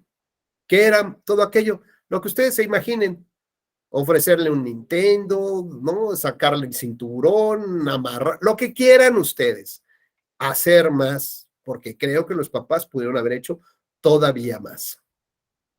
Tercer tema, ¿qué pasa si la conciencia de Marcos está dañada? Porque está en un estado que no puede tomar decisiones. Decía Laura, bueno, imaginemos a Marcos de 23 años con un síndrome de Down de nivel profundo que no puede tomar decisiones. Pues los papás, los tutores tenían que hacerse cargo. Si Marcos estuviera en estado vegetativo, se desmayó, los papás tendrían que tomar decisiones por Marcos, no porque tuviera 7 años, sino porque no puede tener una conciencia directa para rechazar o no un tratamiento. ¿De acuerdo? Entonces nos estamos centrando, fíjense bien, en el cumpleaños de Marcos. Imagínense que Marcos, el día que murió, tenía 18 años y un día de edad. Pues los papás están libres, porque era mayor de edad y podía rechazar el tratamiento. Pero imagínense que le hicieron la fiesta a Marcos, por alguna razón, un día antes de que cumpliera los 18 años y muere antes de cumplir 18 años. Mi pregunta, por ejemplo, es, ¿ustedes saben cuándo cumplen años? Ustedes cumplen años en el primer segundo del día en el que nacieron, ¿no? Por ejemplo, estamos hoy a 1 de marzo, ¿no? Ustedes festejan porque ya cumplieron un año el primer segundo del día del 1 de marzo. O cuando nacieron. Si nacieron a la 1 de la tarde, pues es a partir de la 1 de la tarde, ese es su cumpleaños. Y ya son mayores de edad o todavía no son mayores de edad. Y alguien dirá, no, bueno, pues la tradición dice que a partir del 1 y 2, porque a mí me cantan las mañanitas desde las 5 de la mañana a las 6, y desde ahí ya hay festejo y yo ya cumplí años en ese momento. Oye, ¿y si naciste un 29 de febrero? ¿Cumples años cada 4 años? No, ¿verdad? ¿Y cuándo lo festejas? ¿El 28 o el 1 de marzo? Pues nadie sabe. Entonces, fíjense cómo el nadie sabe, estás en la cárcel, o bajo la teoría del nadie sabe, estás libre. Papás en la cárcel, papás libres, porque nadie sabe en este mundo cuándo realmente cumples años. No hay una ley que te establezca exactamente cuándo alcanzas la mayoría de edad, exactamente en ese segundo o en ese minuto. Y si te muriste unos 5 minutos antes, papá, pues tus papás van a la cárcel. Entonces, el argumento, Franklin, el argumento ponderativo aquí, no tiene que ver con la edad cronológica del sujeto. Tiene que ver con la, digamos, con la edad de conciencia del sujeto, para saber si es consciente en los beneficios o perjuicios de rechazar un tratamiento. Es como quien dice, yo tengo cáncer, a ver, yo no quiero el tratamiento. Bueno, pues es algo que tú quieres rechazar, consciente, y estás en tu derecho. Y esto nos lleva, digamos, a entender que cuando se dice, ¿se acuerdan de esta frase que hice alusión de hacer todo lo que esté a tu alcance? Había un obstáculo infranqueable para los papás. Por ejemplo, el hijo estaba no sé, en Acapulco, y los papás estaban en Chihuahua o estaban en Europa. ¿Había una imposibilidad material del traslado para llegar y tomar decisiones? Sí. Bueno, entonces, ¿los papás estaban ahí en la cárcel? No. ¿Por qué no? Porque había un obstáculo insuperable que era la distancia. Otro obstáculo insuperable se llama la creencia religiosa. Cuando se dice hacer todo lo que está a tu alcance, significa que tienes que hacer todo, pero si hay un obstáculo como la distancia o como la creencia religiosa, en términos constitucionales, la sentencia tendría que liberar a los papás, porque los papás pudieron haber rechazado el tratamiento médico por ese obstáculo que se llama creencia y libertad religiosa y no debían estar en la cárcel. Pero aún así, el papá intentó superar ese obstáculo y decirle, hijo, soy la basura más grande que has conocido en tu vida porque te he mentido, porque quiero que vivas aquí en esta vida, porque ya estoy renunciando a mi creencia de lo que va a pasar en el otro mundo. A lo mejor me voy a condenar yo, no tú, pero yo quiero tenerte aquí. Yo quiero que vivas. ¿Superó ese obstáculo infranqueable? Sí. Abandonó por un segundo sus creencias y libertades religiosas para que el hijo pudiera, además, medianamente mantenerse en vida, porque, insisto, no se trataba de salvar, digamos, de curar al niño, era simplemente salvarlo en el momento, porque igual con todo y transfusión, igual se moría, igual y al mes, igual y se moría, igual y la enfermedad que tenía que nadie sabía cuál era, pues terminaba matándolo en medio año, no lo sabemos. Veamos entonces que este tema de la libertad religiosa tiene los mismos pesos, por lo menos en nuestra Constitución, que el derecho a la vida. Así que no podemos preferir jurídicamente en una sentencia una cosa sobre otra, un tema sobre otro. Tenemos que ser artífices, hábiles para ver cómo hacemos que funcione todo el sistema sin que la torre del Jenga se colapse, porque además hay que subir al siguiente nivel, como dice el artículo primero constitucional. Entramos entonces ya de lleno a la parte político-electoral. ¿Por qué si yo tengo libertad religiosa no puedo comentar, decir, utilizar símbolos religiosos en mis campañas electorales? ¿Por qué no puedo utilizar las redes sociales desde el púlpito, ¿no? Desde, digamos, la parte religiosa para informar desde la óptica de nosotros cómo vemos el tema de las campañas, las elecciones, los candidatos, etcétera? Y llegamos entonces a un punto donde la Sala Superior en el 2021 resuelve una nulidad de elecciones en el caso de un municipio de Jalisco que se llama Tlaquepaque, ¿no? Estamos llegando ya a este punto donde hay un ministro de culto religioso, utiliza sus redes sociales para hacer algunos comentarios en torno a las elecciones, a el candidato que podía tener el triunfo y opinando que no era lo correcto, que se votara por él y que se votara por otro candidato. De tal manera que la población pues vota por, digamos, por el candidato preferido de este ministro de culto religioso, que es algo muy, muy curioso, porque además se dan unos mensajes en la veda electoral antes y durante la veda electoral. Bueno, hemos escuchado, seguramente ya ha tenido muchas pláticas, o los que ya están en tribunales electorales o son litigantes, saben cuáles son los criterios que se utilizan para la nulidad de una elección. ¿Alguien quiere brevemente comentarlos? ¿Qué dice la norma para poder anular una elección?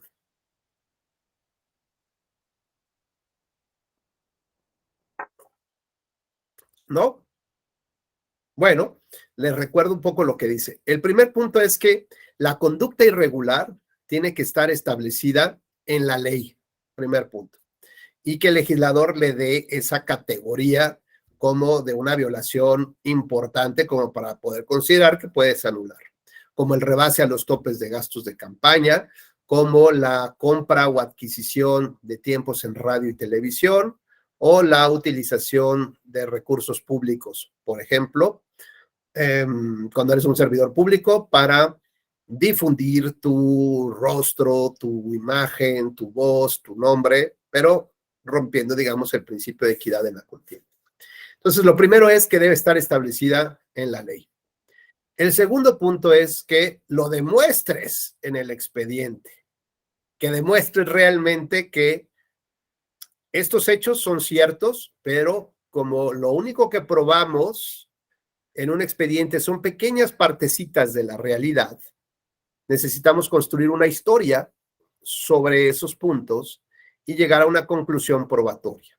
Entonces, si tenemos unas fotografías y videos de una persona que está vestida con una gorra blanca, un chaleco rojo, unos jeans, unas botas afuera de una casilla, y en el video además se ve que hay 4 o 5 personas a su alrededor, y resulta que ve que se les está entregando algo que parece dinero, ¿no?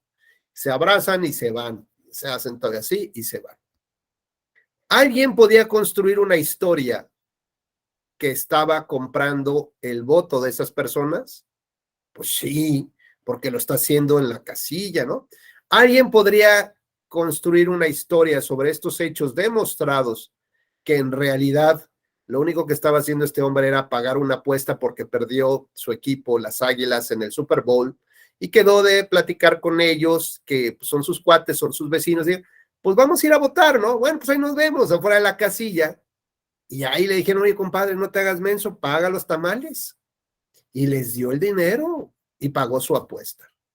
Fíjense cómo sobre los mismos hechos probados, sobre las mismas evidencias, podemos construir historias diversas, ¿no? Todo depende de cómo vamos uniendo cómo construimos estos puentes entre hechos y evidencias y creamos una historia que al final queremos que el juez nos las compre, ¿no?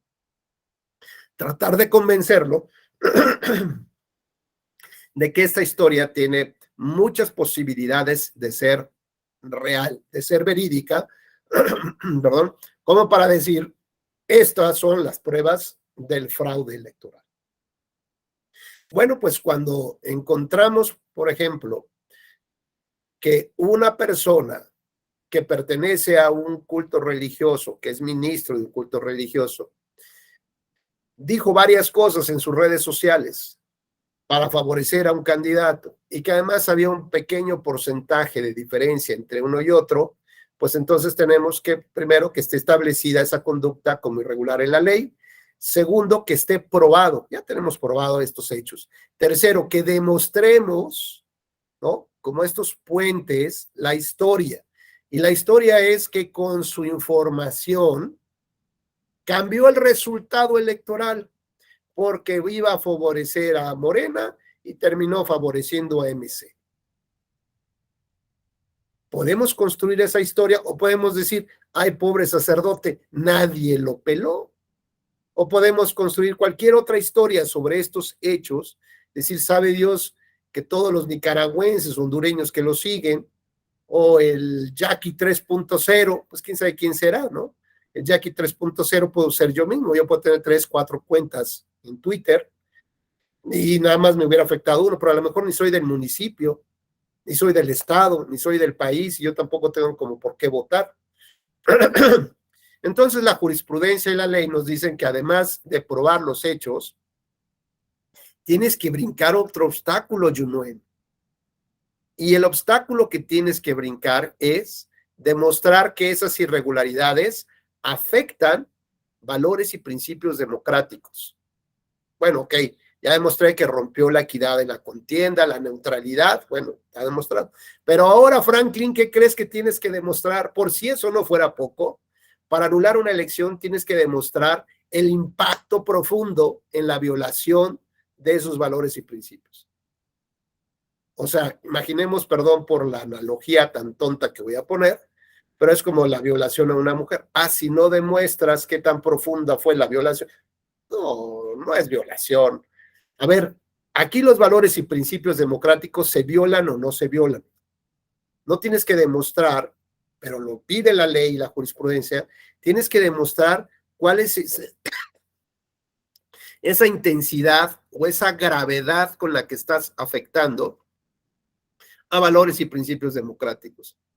Y por si fuera poco, Laura, además de demostrar todo esto, para poder anular una elección, se pide que en un mundo alterno, en un mundo paralelo, esas irregularidades de no haberse cometido hubieran cambiado el resultado de las elecciones o el desarrollo del proceso electoral, que se llama el elemento de la determinancia. Seguramente ya lo habrán escuchado en algún lado. Todo eso lo tienes que hacer para poder anular una elección. Bueno, pues lo que yo quiero entender es que hay un elemento adicional que se tomó en consideración que se llama el estándar probatorio de la prueba. El estándar probatorio nos dice que del 1 al 10, cuando uno tengo todas las dudas sobre esa historia que se está construyendo, y 9 o casi 10 es porque casi yo estuve presente y hay resultados clarísimos de la transformación que esas irregularidades generaron esto. Cuando se habla, por ejemplo, de la violación o el análisis de la violación a derechos humanos, el estándar probatorio que se utiliza es un estándar flexible. Por ejemplo, para el feminicidio se utiliza un estándar de 5 o 6 puntos. En cambio, para un homicidio genérico se utiliza un estándar de entre 8 y 9, porque quieres distribuir el error de tal manera que solo los culpables estén en la cárcel y no tengas inocentes en la cárcel. Mientras que en el feminicidio, tu estándar probatorio es flexible de 5 a 6 porque lo que quieres es que no haya violadores o feminicidas en la calle, que por algún pequeño detalle no estén en prisión. Entonces, aunque distribuyas el error con los inocentes que vas a meter a la cárcel, pero vas a asegurarte que todos los feminicidas estén en la cárcel. Y esto se vale a través de la justificación de legitimaciones del Estado.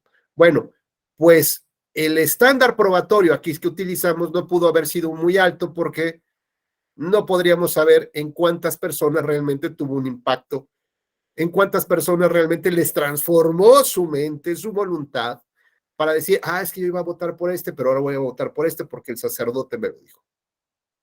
El estándar probatorio que se manda, pues, utilizar, en mi concepto, fue un estándar flexible, porque de esa manera mandas 2 mensajes. El primero es, aquí lo religioso no va, ¿sabes? Aquí no puede intervenir porque a la primer posibilidad que yo vea, voy a anular tu intervención y por lo tanto voy a castigar el tema electoral. Y por otro lado, mando un mensaje a la comunidad en el sentido de que aquí hay autoridades que lo que buscan es que no haya una fusión entre el poder, digamos, eclesiástico y el poder civil. Ojalá pudiéramos mandar los mismos mensajes, por ejemplo, cuando hablamos del feminicidio o cuando hablamos, por ejemplo, del rebase a los topes de gastos de campaña. ¿Por qué? Porque a pesar de que están en la propia Constitución, estas cláusulas o estos elementos que nos dicen que deberíamos de anular una elección por rebasar el tope de gastos de campaña, si utilizamos un estándar muy alto, pues jamás vamos a poder acreditar la nulidad y vamos a mandar un mensaje, de tal manera que las irregularidades que cometas, todos los actores políticos que cometan en un proceso electoral, pueden hacerlo, Laura. Lo único que tienes que vigilar es que no haya pruebas, porque si no hay pruebas, pues no demuestras los hechos, no demuestras la historia, no demuestras el impacto profundo ni la determinancia en el resultado. Con lo cual, el mensaje que se envía es una invitación a seguir infringiendo la ley cada vez más. Y mandas otro mensaje a la ciudadanía. ¿En qué sentido? Pues en el sentido de que aquí mandan solamente los poderosos y que pueden hacer los partidos lo que quieran. De tal manera que siempre la sociedad se quede un poco retrasada. Si cambiamos el estándar probatorio a uno más flexible, pues entonces aquí sí podríamos decir, el tope es el tope, y si lo rebasas, anulo. El tope es el límite del ejercicio de los derechos. Si lo rebasas, pues entonces podríamos establecer, digamos, condiciones sanas para lograr una democracia sana y que podamos conseguir esos fines o ese estilo de vida al que todos legítimamente aspiramos. Pues hasta aquí quedaría yo este conjunto de reflexiones sobre la laicidad, la separación iglesia-estado, sobre cómo interviene el tema eclesiástico o no, y cómo el tema probatorio y de la argumentación jurídica pues resulta como muy conveniente, y como decía Laura y Franklin, también a través de la ponderación. No sé si alguien tenga alguna duda. ¿No? ¿Alguna inquietud? Bueno, pues de mi parte solo resta agradecerles profundamente a todas aquellas y aquellos que estuvieron muy al pendiente de la charla. Gracias. Gracias por sus participaciones y nos vemos muy pronto en otra de los cursos de la Escuela Judicial.